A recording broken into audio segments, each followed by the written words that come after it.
This is Daily Blast Live. We're talking about what you're talking about. You all ready for this? This is a sham. No. Nope. Y'all, just stop. Get real. Good morning. Welcome to DBL. You got us all here, and we are, of course, talking about another shooting. Good morning. An $80,000 reward is being offered for any information that could help catch a suspected mass shooter in Texas this time. Now, as you guys know, we typically do not show the names and faces of suspected mass shooters, but because there is a manhunt at the time of our taping, we're going to make an exception. So please take a look at your screens. Authorities say 38-year-old Francisco Oropeza is on the run after allegedly shooting 5 people dead, including a 9-year-old boy. Authorities also released this image of a tattoo on the man's arm, pretty distinctive. Now, the shooting took place in Cleveland, Texas. Neighbors say they approached Oropeza. They asked him to stop shooting off his gun because it was scaring their baby who was sleeping.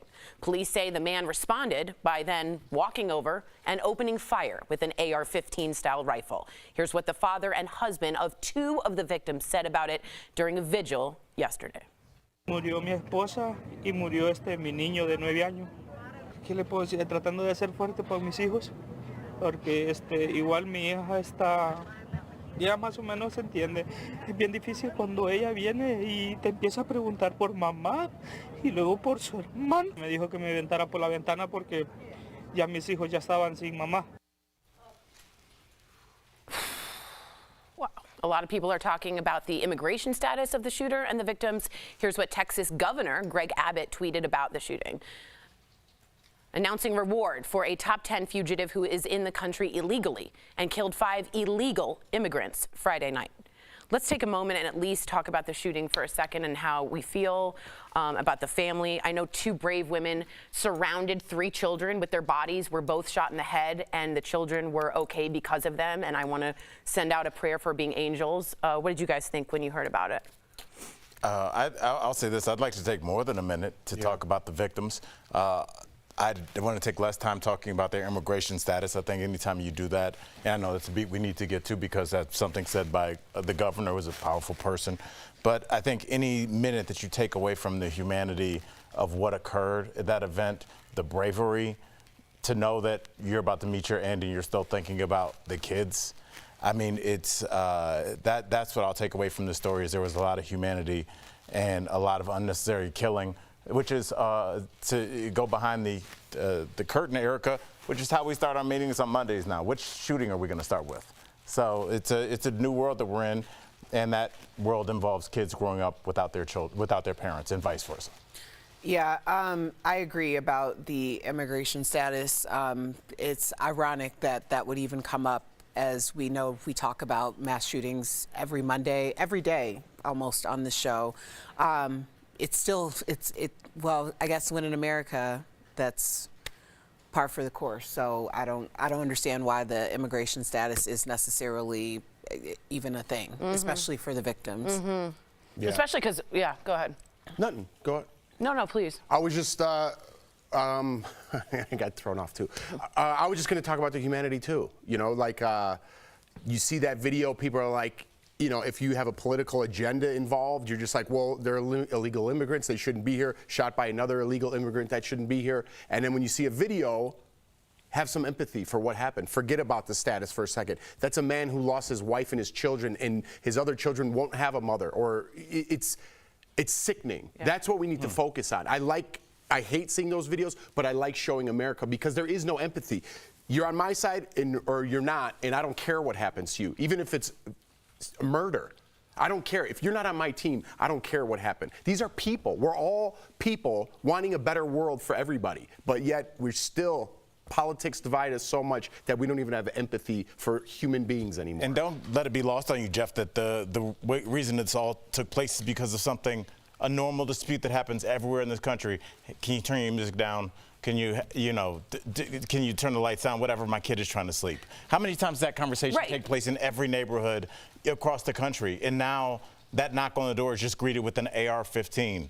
as opposed to just a guy like, hey, I'll tell my son to turn the music down. I want to segue into this, but I don't think it's different, and I think there's a part of Governor Abbott in this next story why we don't have empathy and why we go so political is we're seeing black and white. So I want to bring this up. Over the past few weeks, there have been many stories, like Al was saying, of Americans shooting strangers and neighbors. There was the Missouri man who allegedly shot the 16-year-old who accidentally rang the wrong doorbell, or the Texas cheerleaders who were shot after trying to get into the wrong car. So we are going to ask, why are we seeing Americans shooting strangers and neighbors, and does it go back to fear?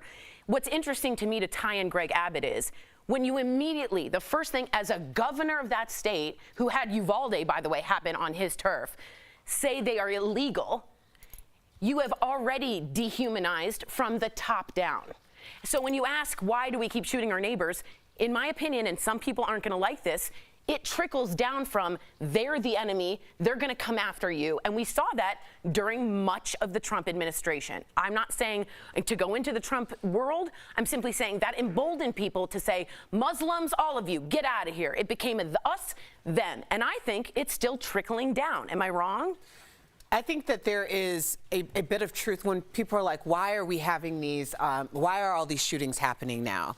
And the truth is, it's been this way for a very long time. I think that it's become progressively more egregious to people because it's starting to be a situation where no one knows if they're ever safe.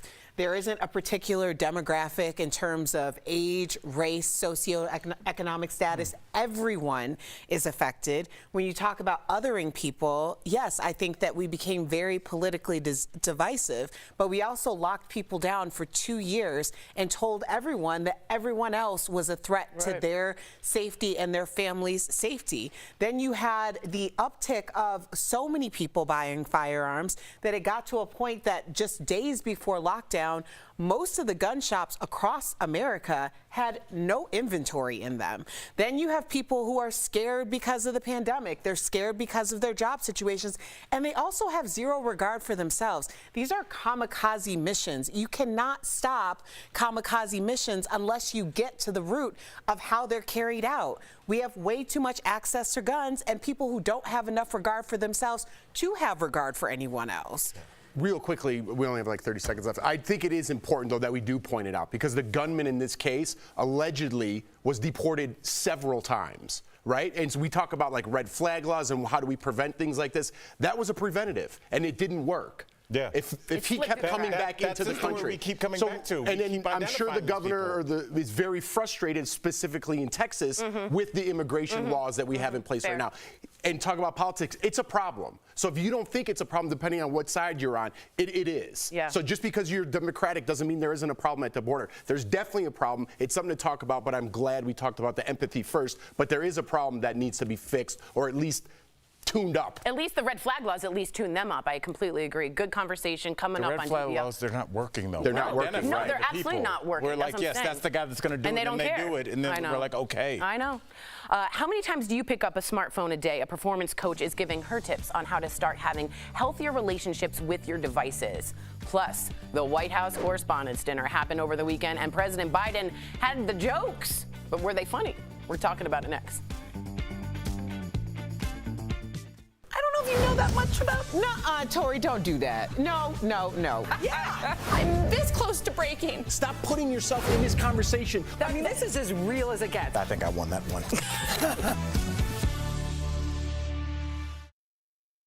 I want to give you guys a little bit more update on what happened. He not only went over and didn't say stop shooting, which in this part of Houston you're allowed to shoot off. It's sort of rural. He didn't even say stop shooting. He was just like, hey, my baby's trying to sleep, a month old. Just like letting you know, could you try and keep it down, right? Didn't say stop shooting. The guy kept shooting and shooting and shooting. It got worse. He calls the cops, the other guy, the neighbor with the baby, 5 times to say, I need help. This is escalating. I don't feel comfortable. He keeps shooting it louder and louder. I don't want to take this into my own hands. And then on 20 minutes goes by or whatever, how many minutes go by, finally the guy just starts walking right over with an AR-15. He was drunk, allegedly. He was upset, allegedly. Should never have a gun, allegedly, or whatever. So I'm just letting you know that this guy did everything in his power to de-escalate the situation.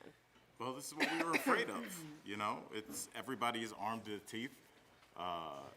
It almost doesn't seem like there's any barrier. I was watching a movie that took place in the 80s this weekend, and you know the bad guys had like high-powered Uzis, and I remember looking at that and thinking that they were considered the bad guys because no one would have access to those weapons because they seemed like so crazy to have an Uzi or a machine gun, and now it's just like your neighbor has 2 of them. You know, that was like a big deal to like your henchmen had machine guns. I remember like in the 80s, like, oh, that's a bad cartel. Like Die Hard had that. Yeah. I know and now it's like regular people have military style. It's but very like, weird. An arsenal. Yeah. I'm sure there's 1 out of every 10 people probably has a room filled. Like, there's more guns than people yes, here. I mean, I'm like it's totally like dazed about this over and over and over and over again, and I know you all are, but let's not just pretend this is normal. This is so not right. But what can be done? That's what's not normal about it.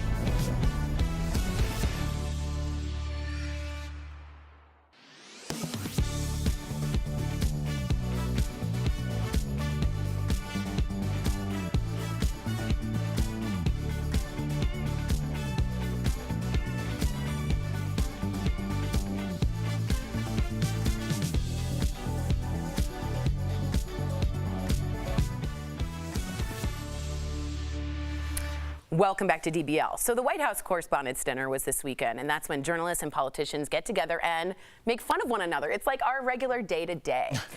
Lots of people are talking about the president's jokes. We put together just a little compilation. Let's see if you think he's funny. Take a look. In a lot of ways, this dinner sums up my first 2 years in office. I'll talk for 10 minutes, take 0 questions, and cheerfully walk away. You might think I don't like Rupert Murdoch.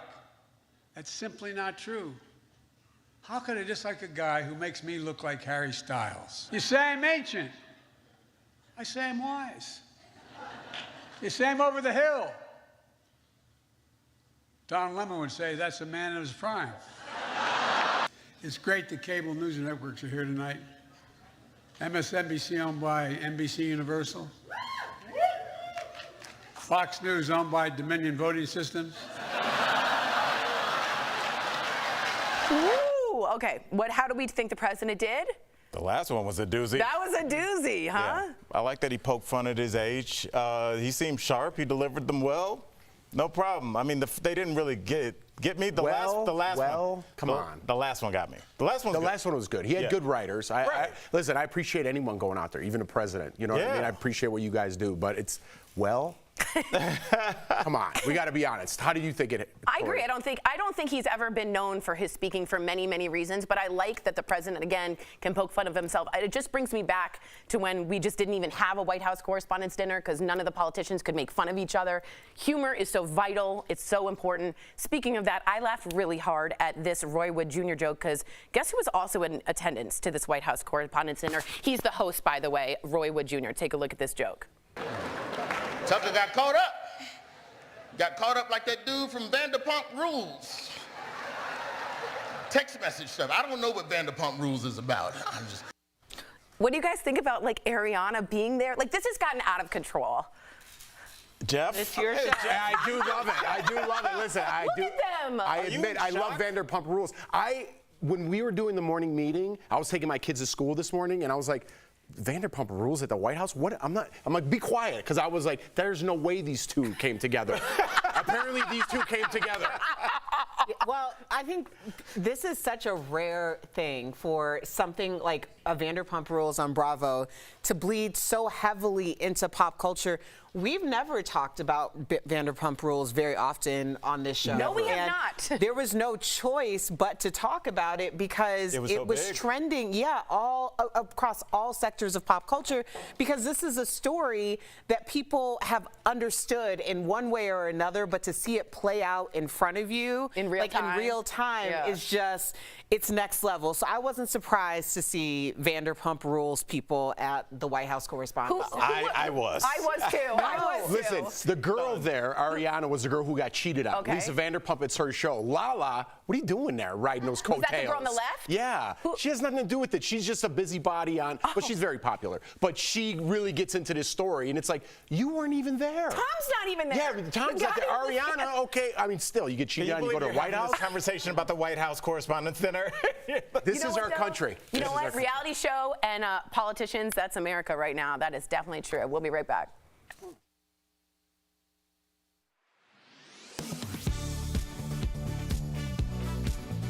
Turning the calendar to a month that needs no abbreviation, May is worth celebrating for a lot of reasons, including the spotlight on our AAPI families and communities.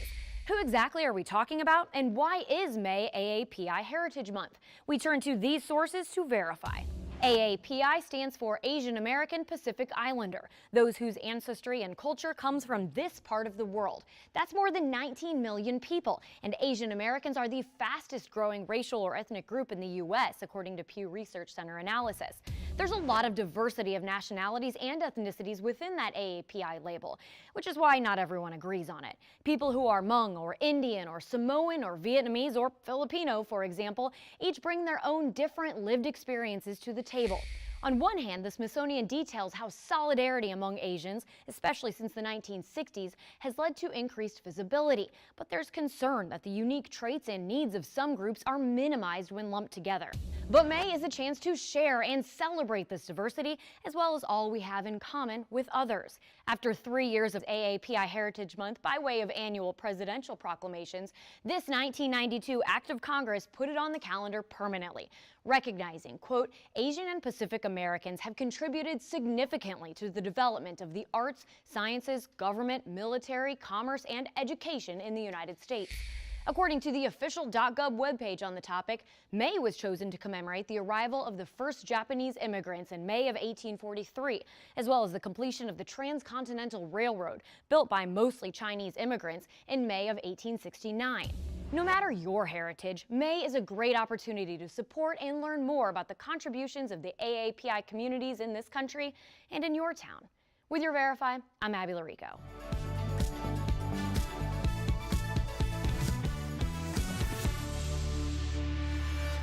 Welcome back to DBL. The average American checks their phone at least 100 times a day, leading to anxiety and depression for so many. So earlier, we caught up with performance coach Karen Donaldson for tips on how to break device addiction habits. Take a look.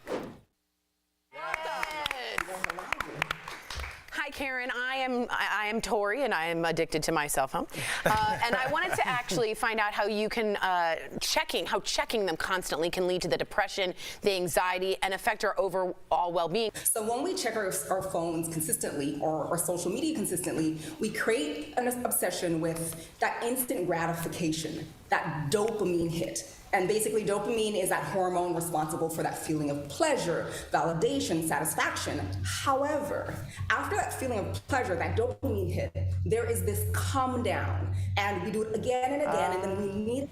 And we become dependent on it just to feel normal. So when we go without it, that overstimulation, people start to feel anxious, depressed, they experience FOMO, and they feel that lonely feeling, and that's how it's connected. You just described me in a way. I'm so sorry, but this is so striking to me because I get the exact opposite. When I get a bunch of notifications, you don't I'm like it. I don't. I'm like, I want to disappear, I want to disappear, I want to disappear. And I got to second Erica's comment. So why are Erica and I getting the exact opposite of what Tori's getting? Well, you see, here's the thing. When it comes to that addiction, well, the addiction can have different repercussions. So some people, it creates that whole theory, don't want to check it. But what it does is it actually creates that hesitation in who we're being and how we show up. So what I'm trying to say is it affects you either way. For the people it, but for the people who don't want to look at it, think about it. The time and the amount of mental consumption you're taking up and not wanting to touch a phone for fear of you fill in the blank, or needing to touch the phone because it makes you feel good. That makes sense. Yeah, right, and I think a lot of people are probably watching saying, you're making a lot of sense, but I don't even know if I have device addiction. So how would you even tell somebody to check and see if they actually have this? Definitely, really good question.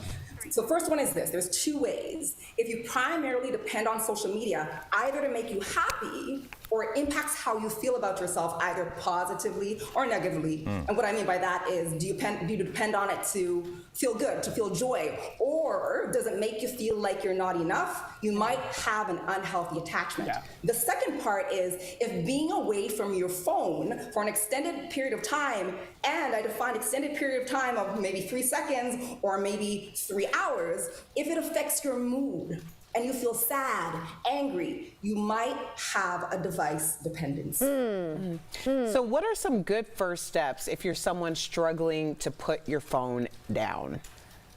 Got it. First of all, you have to make a decision that it's something that you want to start to let go of, right? If you're not all in, it's not going to happen. So once you say yes to that, here are a few things that you can do. The first thing is this: turn your phone on airplane mode when you're trying to focus on doing an important task. And it's called unitasking. The reality is this: multitasking does not work. We just switch back and forth and we sacrifice quality and efficiency. Research shows that task switching, multitasking, reduces our productivity by 40%. Wow. So although you think you're getting more done, my friends, you're not. So that's one thing you can do. The next one, which you were just talking about, was turn off your notifications, because those constant alerts can create anxiety, and for the other people, it can create fear. So you need to give yourself a break from anxiety-producing stimulation. Turn them off, my friends, turn them off. The next one, this is an interesting one, depending on who you are. You need to do a phone fast. And this is where you reduce your dependency on instant external stimulation. So you want to start with half an hour. Then you want to move to an hour to 3 hours and eventually get to a day. And here's why. You want to be able to increase boredom, because it actually increases your focus, it increases your creativity, and it actually increases your well-being. It allows you, and this is what we're not used to, it allows you to get comfortable with your own thoughts. Yeah. It allows you to get comfortable with everything else other than your phone, that overstimulation. Now, most of us can't even go without our cell phones, and that's okay, but you need to set up designated times to check your cell phone. So maybe 9 a.m. I like that. 12 p.m. and 4 p.m. Here's what it does. Like, I know it can sound kind of counterproductive, but you're training yourself to be intentional with times that you've dictated. So now you are controlling your choices. You're controlling your well-being, and you're less dependent on it, right? So those are a few things that you can do if you want to move away from that device addiction. I like the designated time. That's I'm good going for to you. adopt that. That really hit me. I was like, I can do that. Yeah. Karen, thank you so much. DBL Nation, for more coaching, check out Karen's books by visiting KarenDonaldsonInc.com. Thank you again, Karen. We'll be right back. This May, escape to paradise with a family all-inclusive vacation experience to any of the beach's resorts, with 3 spectacular locations in the Caribbean to choose from. Watch DBL every day for a word of the day. Then enter at dailyblastlive.com/beaches for your chance to win a 4-day, 3-night beaches resort stay for a family of 4 to a beaches resorts destination in Jamaica or Turks and Caicos. The winner will be announced on DBL May 24th. Stop dreaming and start entering for your chance to win the perfect family getaway, where everyone will enjoy the Caribbean's best beaches and everything all included.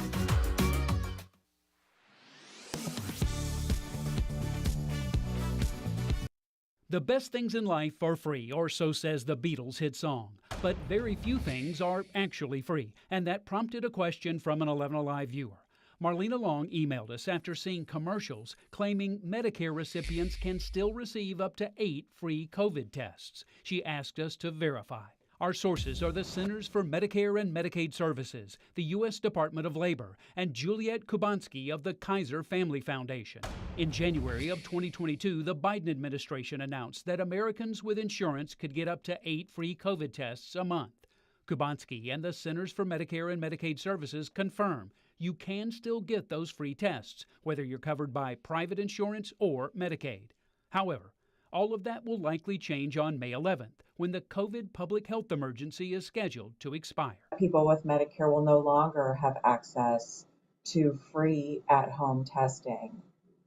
This is particularly true for people in traditional Medicare. Those in Medicare who are enrolled in the private Medicare Advantage plans may continue to have coverage of at-home COVID tests, but it will vary from one plan to another. The Department of Labor is encouraging private insurance companies to continue paying for at-home COVID tests after May 11th, but confirms those companies will no longer be required to pay for them. Kubansky says if your doctor orders a test at a lab, your private insurance company will likely continue to cover it. so we can verify that, yes, insurance companies, including Medicaid, continue to pay for free at-home COVID tests, but that likely will change for many of us in just a few days.